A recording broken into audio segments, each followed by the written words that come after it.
நாமத்துக்கு பயப்படுகிறவனையே நான் நோக்கி பார்ப்பேன். ஆண்டவருடைய நாமத்துக்கு நீங்கள் பயப்படுவீர்கள். ஆனால் அருமையான கர்த்தருடைய பிள்ளையே, ஆண்டவருடைய கண்கள் உங்களை நோக்கி பார்க்கும். எதுக்கோ பயப்படுறீங்க, பிசாசுக்கு பயப்படுறீங்க, இருட்டுக்கு பயப்படுறீங்க, நல்லா வீட்டில் தூங்கிட்டு இருக்கும் பொழுது ஏதாவது ஒரு சத்தம் கேட்டால் ஐயோயோ என்று சொல்லி அலறுகிறீர்கள், பயப்படுகிறீர்கள். ஆனால் இந்த ஆண்டவராகி இயேசு கிறிஸ்துவுக்கு, அவருடைய வார்த்தைகளுக்கு நீங்கள் உண்மையாய் நீங்கள் பயப்படும் பொழுது கர்த்தர் உங்கள் வாழ்க்கையை ஆசீர்வதிப்பார்.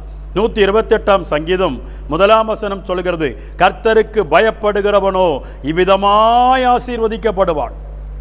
நீங்கள் இயேசுவுக்கு பயப்படுங்கள், ஆண்டவருக்கு பயப்படுங்கள்.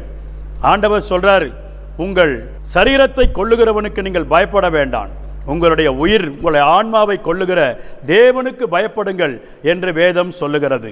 ஆண்டவர் இயேசுவுக்கு நீங்கள் பயப்பட்டவர்களானால் உங்களுக்கு என்று ஆண்டவர் நீதியின் சூரியனை உங்கள் மேல் ஆண்டவர் உதிக்க பண்ணுவார். ஒரு நீதியின் சூரியன் அப்படி என்றால் நீங்கள்